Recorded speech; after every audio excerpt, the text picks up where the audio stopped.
Thank you, Mr. President. Merci, Monsieur le Président. Merci, Monsieur l'envoyé spécial, Monsieur Chap, pour votre exposé riche en informations pour le Conseil.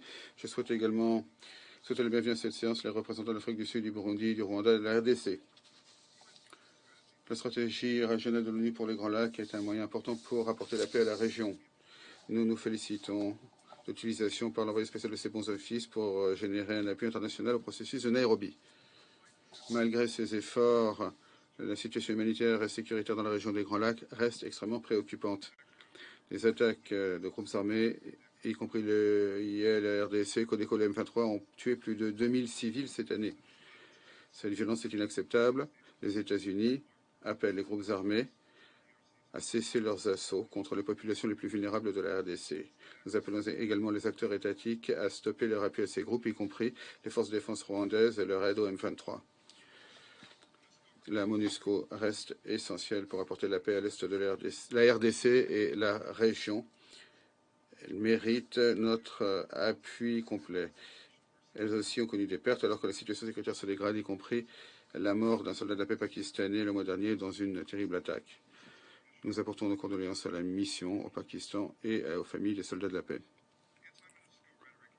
Les discours anti-MONUSCO augmente les risques déjà importants pour les soldats de la paix. Nous sommes préoccupés par les appels à son retrait immédiat. Nous exhortons la RDC à travailler avec la MONUSCO pour un retrait graduel, responsable, conditionnel, avec des indicateurs.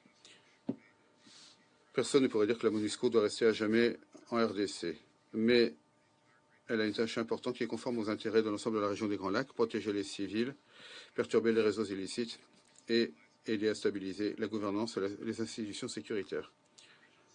Les États de la région, en bilatéral comme à travers la CAE, ont également déployé des soldats pour faire face à l'insécurité croissante dans l'est de la RDC.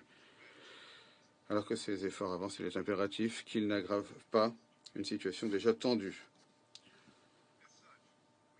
C'est pourquoi nous appelons les dirigeants de la région à faire en sorte que les forces bilatérales et multilatérales respectent les droits humains, accordent la priorité à la sécurité des civils et s'abstiennent d'activités illicites telles que l'extraction des ressources naturelles. Il est tout aussi essentiel qu'elles se coordonnent avec et complètent le travail important des forces armées de la RDC, de la MONUSCO et des agences humanitaires de l'ONU ainsi que des ONG.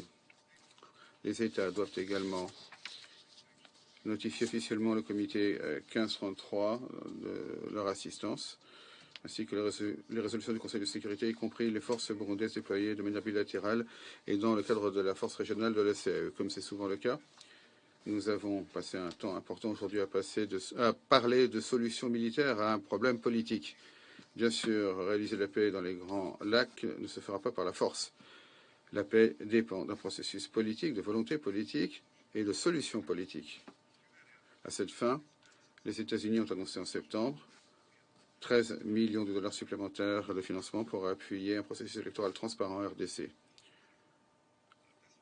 Ce financement s'ajoute aux 10,75 millions que nous avons déjà affectés à cet effort.